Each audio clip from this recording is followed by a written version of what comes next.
प्रातःकालीन स्नेह वंदन। आप सबको मेरा प्यार भरा नमस्कार। और आप सुन रहे हैं आकाश गंगा स्टोरी बुक और सुनते हैं आज की कहानी। जैन कथा है। एक बहुत बड़ा चोर था। जब वह बूढ़ा हुआ तो उसके बेटे ने कहा कि अब मुझे भी अपनी कला सिखा दें, क्योंकि अब क्या भरोसा।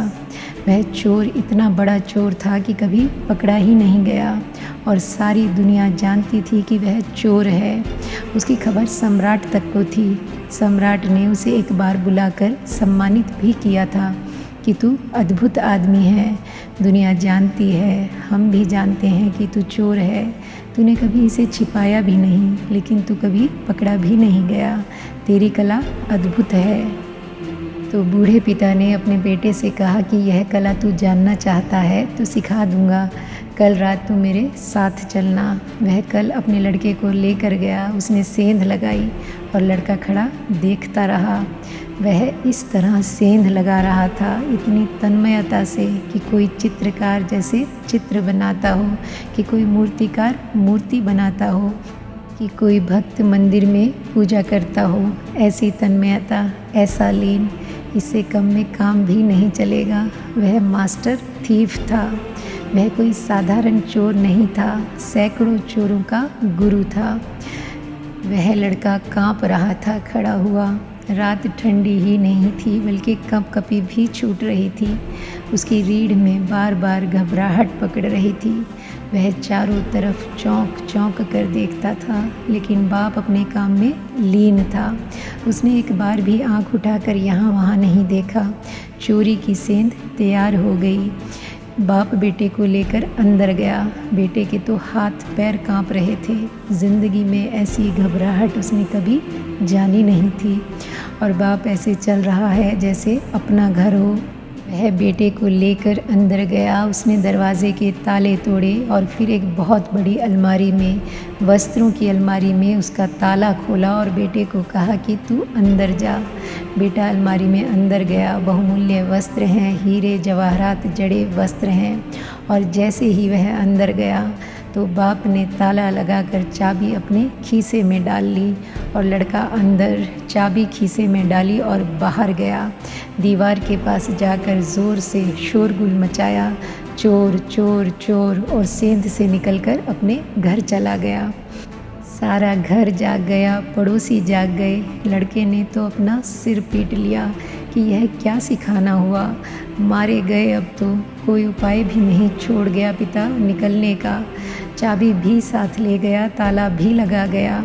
घर भर में लोग घूम रहे हैं, सेंध लग गई है और लोग देख रहे हैं। पैरों के चिन्ह हैं। नौकरानी उस जगह तक आई जहां अलमारी में चोर बंद है।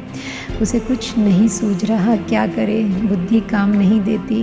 बुद्धि तो वही काम देती है अगर जाना माना हो, किया हुआ हो। बुद्धि तो हमेशा बासी है। ताजे से बुद्धि का कोई संबंध नहीं है। यह घटना ऐसी है, इतनी नई है कि ना तो कभी की, ना कभी सुनी, ना कभी पढ़ी, ना कभी किसी चोर ने पहले कभी की है कि शास्त्रों में उल्लेख हो।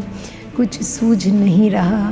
बुद्धि बिल्कुल बेकाम हो गई। जहाँ बुद्धि बेकाम हो जाती है, वहाँ भीतर की अंतस चेतना जागती है। अचानक जैसे किसी ऊर्जा ने उसे पकड़ लिया और उसने इस तरह आवाज़ की जैसे चूहा कपड़े को कुतरता हो। यह उसने कभी की भी नहीं थी ज़िंदगी में। वह खुद भी हैरान हुआ अपने पर। नौकरानी चाबियां खोज कर लाई। उसने दरवाज़ा खोला और दिया लेकर उसने भीतर झांका कि चूहा है शायद। जैसे उसने दिया लेकर झांका, उसने दिए को फूंक मारकर बुझाया और धक्का देकर भागा। सेंध से निकला। 10-20 आदमी उसके पीछे हो लिए। बड़ा शोरगुल मच गया। सारा पड़ोस जग गया। वह जान छुड़ा कर भागा। ऐसा वह कभी भागा भी नहीं था। उसे यह समझ में नहीं आया कि भागने वाला मैं हूँ, जैसे कोई और ही भाग रहा है। एक कुएं के पास पहुँचा और एक चट्टान को उठाकर उसने कुएं में पटका।